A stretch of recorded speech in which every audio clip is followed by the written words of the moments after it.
Rahim, Samiullah being here, Assistant Director Law. We are studying the Prevention of Electronic Crimes Act 2016, amended in 2025. आज हम section 24 से onward 26 तक discuss करेंगे। इंतहाई important है examination point of view से और वैसे भी जनरल अंडरस्टैंडिंग और आप अवेयरनेस के लिए ये इंतहाई ज़रूरी है। जो टर्म्स ने देखनी है वो साइबर स्टॉकिंग है, साइबर बुलिंग है, स्पैमिंग एंड स्पूफिंग। ये 4 टॉपिक्स हमने आज देखने हैं, लेकिन उससे पहले मैं ये बताता चलूँ कि आजकल हर बंदा 2 किस्म की वर्ड के अंदर एग्जिस्ट कर रहा है। The one is physical world, जहाँ पे एग्जिस्ट वो कर रहा है personally. Second is virtual world, whether in the shape of Facebook, WhatsApp, Twitter, TikTok, Instagram, whatsoever. किसी भी प्लेटफॉर्म पे आप देख लें, कोई ना कोई बंदा online platform, social media platform, electronic information के साथ जुड़ा हुआ है। तो जैसे जैसे ये चीज़ें ऑनलाइन टेक्नोलॉजी में कन्वर्ट हुई हैं, उसी तरह क्राइम भी टेक्नोलॉजी के रिलेटेड एग्जिस्ट करता है। जैसे लोग पहले किसी को फिजिकली परेशान करते थे, उसको फॉलो करते थे, टॉर्चर करते थे, पैनिक करते थे, उसमें एक चीज़ ये होती थी कि उस बंदे का रियल फेस आपके सामने होता था, उसको एग्जिस्ट करना, इन्वेस्टिगेट करना आसान हो जाता था। लेकिन साइबर क्राइम की जो है ना, इसका थोड़ा सा मुश्किल होता है किसी बंदे को देखना, क्योंकि at the very and investigating agency जो है उनको ट्रेस कर लेती हैं, पकड़ लेती हैं, प्रोसिक्यूट कर देती हैं, लेकिन बंदे को नहीं पता होता कि वो जो अग्रीव्ड पर्सन है, उसको कौन बंदा टॉर्चर कर रहा है, कौन उसके साथ स्टॉकिंग कर रहा है, कौन बुली कर रहा है और को फॉलो कर रहा है, कौन उसको पैनिक कर रहा है। तो ये चीजें उसको नहीं पता होती, क्योंकि ना तो रियल फेस आपके सामने होता है, ना रियल नेम आपके पास होता है, ना आपको पता होता है कि वो बंदा कहाँ से बैठ के आपको परेशान कर रहा है। क्योंकि साइबर स्टॉकिंग या साइबर बुली या ये दूसरी जो चीजें स्पैमिंग कि किसी भी कारण में बैठ के कर सकती हैं। तो आज हम फिर now we let's start bare in this section. Section 24 है साइबर स्टॉकिंग। स्टॉकिंग का मतलब होता है पीछा करना, फॉलो करना किसी को। A person commits the offense of cyber stalking who with intent to coerce or intimidate or harass any person uses information system network, the internet, website, electronic mail or any other similar means of communication। कोई भी बंदा cyber stalking का जो है offence commit करेगा इस intention के साथ कि उसने किसी दूसरे बंदे को हरास करना है, उसको परेशान करना है, इंटिमिडेट करना है, डराना है, किसी भी इंफॉर्मेशन सिस्टम को यूज करते हुए, इंफॉर्मेशन नेटवर्क को यूज करते हुए, इंटरनेट को यूज करते हुए, या कोई भी वेबसाइट इलेक्ट्रॉनिक उसको इस्तेमाल करते हुए। तो कौन कौन सी वो चीजें जो करेगा तो साइबर स्टॉकिंग में आएंगी। If he follow a person or contacts or attempts to contact such person to foster personal interaction repeatedly despite a clear indication of disinterest by such person। आप किसी बंदे को फॉलो करते हैं, उसके साथ कंटेक्ट की कोशिश करते हैं, कंटेक्ट करते हैं, रिपीटेडली आप ये चीज कर रहे हैं, लेकिन अगले बंदे का डिसइंटरेस्ट आप पे शो है, वो बिल्कुल भी इस चीज में इंटरेस्टेड नहीं है आपके साथ रब्ता करने में, कंटेक्ट में आने में, लेकिन आप उसके साथ पर्सनल रिलेशन फोस्टर करने में, बिल्ट अप करने में रिपीट उसको टीज कर रहे हैं। It falls under the definition of stalking। Crime है, ये ऑफेंस है। सेकंड इसकी बी है monitor the use by a person internet, electronic mail, text message और any other form electronic communication. एक बंदा इंटरनेट का इस्तेमाल कर रहा है, इलेक्ट्रॉनिक मेल, उसकी मैसेजेस हैं या अदर इलेक्ट्रॉनिक कम्युनिकेशन का जो भी मीन्स है, वो मॉनिटर जो है वो भी, ये भी किसी को फॉलो करना है, किसी पे जासूसी रैकी करने वाली बात है, तो ये भी साइबर स्टॉकिंग की डेफिनेशन में आता है। क्लास सी है वॉच और spray upon a person in a manner that results in fear of violence. किसी बंदे को इस तरह वॉच करना, उस पर जासूसी करना, रैकी करना कि उस अगले बंदे के ज़हन में खौफ पैदा हो, इस तरह से कोई वायलेंस खुदा ना खास्ता हो सकता है, या सीरियस अलार्म उसको जाए, मैसेज जाए, और या वो डिस्ट्रेस हो इस चीज़ से कि उस बंदे के माइंड में ऐसी डिस्ट्रेंस डालना, उसको पैनिक करना, फियर करना, इस तरह उसकी रैकी या आप उसको वॉच कर रहे हैं, तो it also comes in the definition of cyber stalking. Class D है टेक ए फोटोग्राफ और make a video of any person. आप किसी बंदे की वीडियो बनाते हैं, फोटो बनाते हैं, लेकिन उसकी कंसेंट के बगैर आप उसको डिस्प्ले कर देते हैं, डिस्ट्रीब्यूट कर देते हैं, ट्रांसमिट कर देते हैं, तो ये भी साइबर स्टॉकिंग है, जिससे उस बंदे को हार्म पहुंचता है, उसकी पर्सनैलिटी डैमेज होती है, उसकी रेपुटेशन डिस्टर्ब होती है, तो ये साइबर स्टॉकिंग में आता है। ये 4 चीज़ें बताई गई हैं, जो बंदा ये 4 चीज़ें करेगा वो साइबर स्टॉकिंग के ऑफेंस का मुर्तकिब होगा। और उसके आगे हमने देखना है क्या है। सब सेक्शन 2 है, section 24 whoever commits the offence prescribed in subsection 1 be punished with imprisonment for a term which may extend to 3 years और with fine which may extend to 1 million rupees or with both। तो ऐसे किसी शख्स को जो cyber stalking का offence commit कर रहा है उसको 3 साल तक सजा हो सकती है या 10 लाख रुपए तक जुर्माना या ये दोनों सजाएं हो सकती हैं। Provided that if the victim of cyber stalking under subsection 1 is a minor, जो विक्टिम है अग्रीव्ड पर्सन है, अगर वो माइनर है साइबर स्टॉकिंग का, तो देन उसकी सजा क्या होगी, इस ऑफेंस को कमिट करने वाले को 5 साल तक सजा और 10 मिलियन रुपीज 1 करोड़ रुपए तक जुर्माना या ये दोनों सजाएं हो सकती हैं। सबसेक्शन 3 है एनी अग्रीव्ड पर्सन और his guardian where such person is minor, aggrieved person victim person खुद या अगर वो माइनर है तो उसके guardian may apply to the authority for removal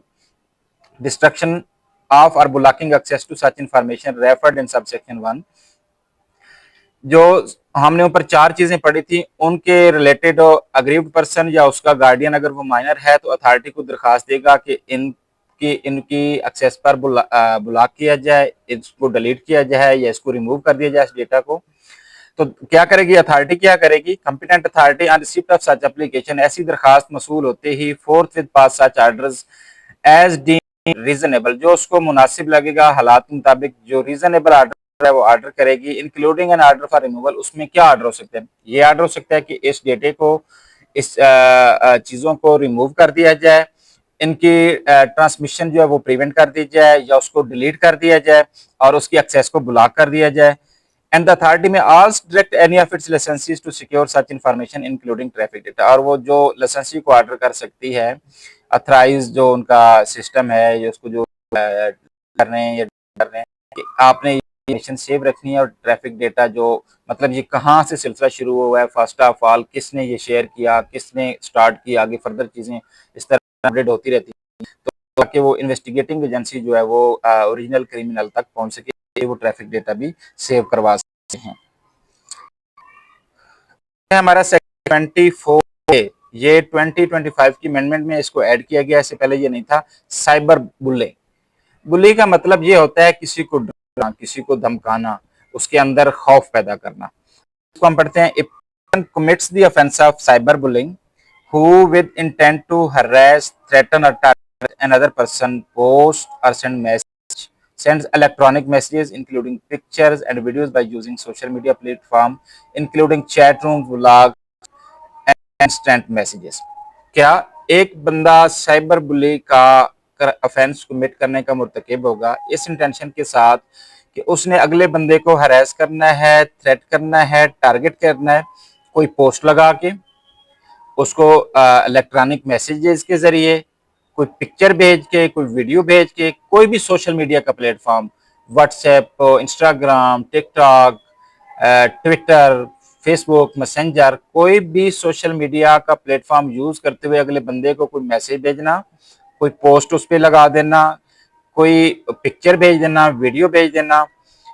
इसमें शामिल है कि चैट रूम्स और ब्लॉग्स, इंस्टेंट मैसेजेस वगैरह जो भी ये फॉर्म बनते हैं, इसके जरिए जो बंदा इस इंटेंशन के साथ कि अगले बंदे को उसने हरास करना है, टारगेट करना है, थ्रेटन करना है, तो वो साइबर बुली के ऑफेंस के जमरे में आता है।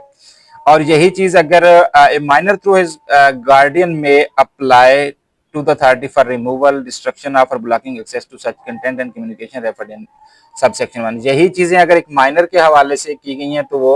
माइनर पर्सन अपने गार्डियन के थ्रू अप्लाई करा सकता है अथॉरिटी को कि इनको रिमूव किया जाए, डिस्ट्रक्ट कर दिया जाए या ब्लॉक की जाए एक्सेस को।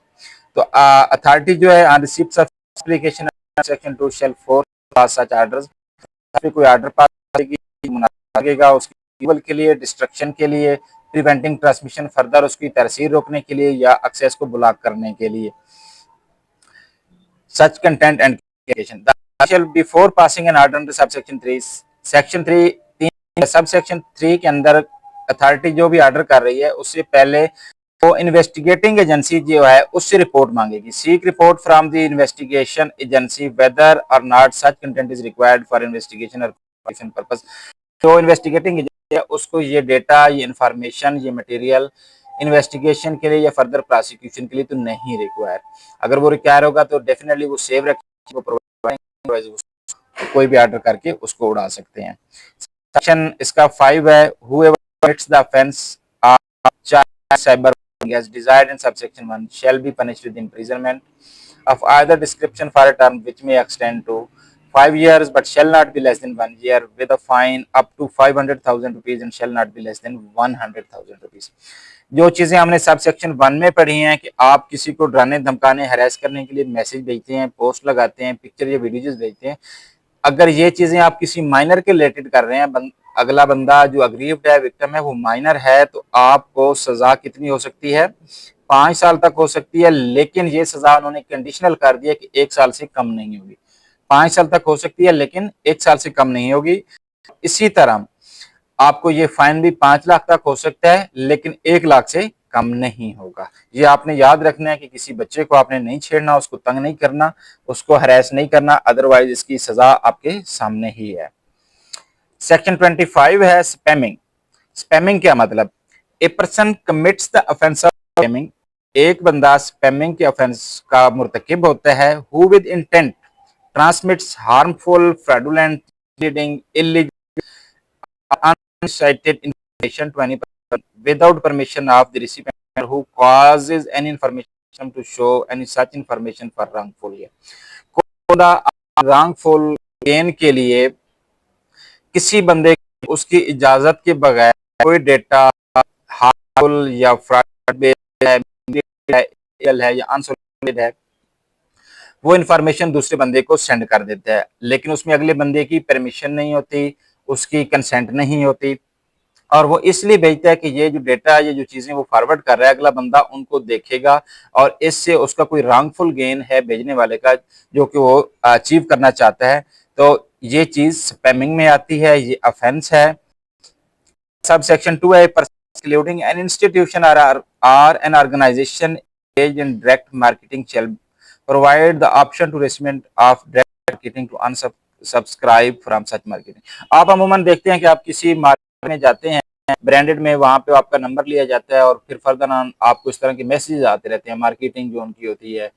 तो वो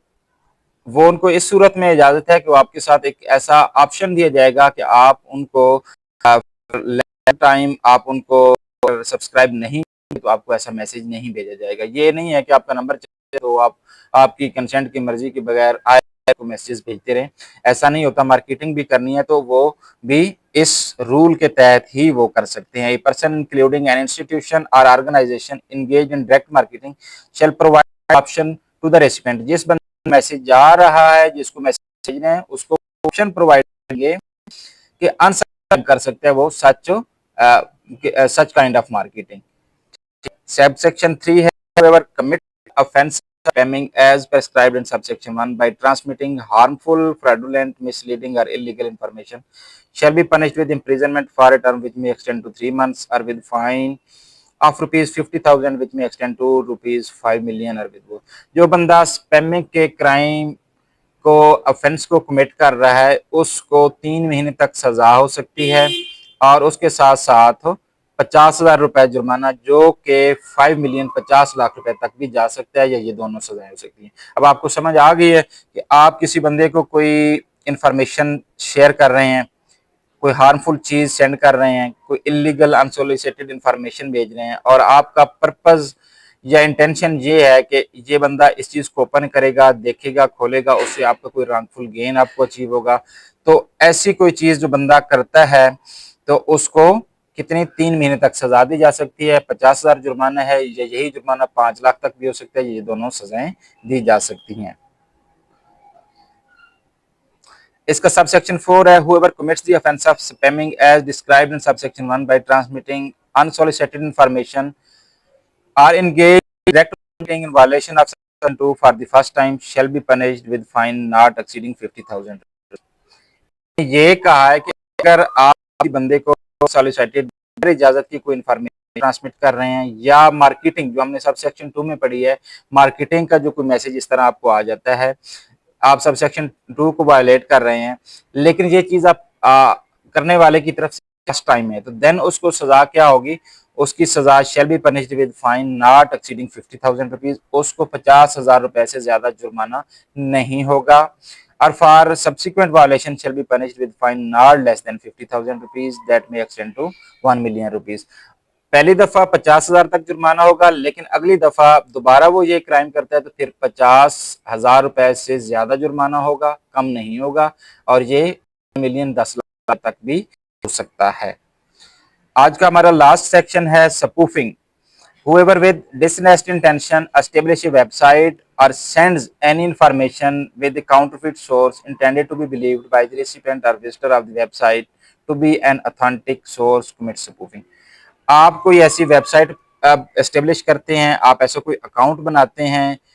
जिसके जरिए आप कोई ऐसी इंफॉर्मेशन फैला रहे हैं, भेज रहे हैं, और उस वेबसाइट को विजिट करने वाला बंदा यही समझेगा कि ये इंफॉर्मेशन, ये डेटा, ये मालूमात करेक्ट है, तो ये स्पूफिंग में है, ये क्राइम है, आप स्पूफिंग का ऑफेंस कमिट कर रहे हैं। ऐसी कोई वेबसाइट एस्टेब्लिश करके और ऐसी इंफॉर्मेशन भेज के आप अकाउंट आपकी नीयत, आपका सोर्स जो है वो धोखाधड़ी पे मुश्तमिल है, और आप ये इसलिए कर रहे हैं, आपके इंटेंशन ये है कि रेसिपिएंट है, ये विजिटर की वेबसाइट है, जिस बंदे को आप ये मैसेज या इंफॉर्मेशन शेयर कर रहे हैं, या जो बंदा उस वेबसाइट को विजिट कर रहा है, उसको ये लगे कि ये अथेंटिक चीज है, अथेंटिक सोर्स है, तो ये स्पूफिंग के क्राइम में आता है। और whoever commits spoofing shall be punished with imprisonment for a term which may extend to 3 years। जो बंदा इस तरह करता है, धोखाधड़ी करता है, स्पूफिंग का क्राइम कमिट करता है, तो उसको 3 साल तक सजा हो सकती है, और विद फाइन विच में एक्सटेंड टू 500,000 रुपीज, और विद बोथ 5 लाख रुपए तक जुर्माना, या ये दोनों सजाएं हो सकती हैं। 4 चीजें हमने पढ़ी हैं। साइबर स्टॉकिंग, किसी को फॉलो करना ऑनलाइन, इलेक्ट्रॉनिक इंफॉर्मेशन सिस्टम के जरिए, नेटवर्क के जरिए, ईमेल के जरिए, सोशल मीडिया प्लेटफॉर्म के जरिए उसको फॉलो करना, रैकी करना, उसको डराना, उसके अंदर खौफ पैदा करना, तो ये साइबर स्टॉकिंग में आता है। आगे साइबर बुली पड़ा है, और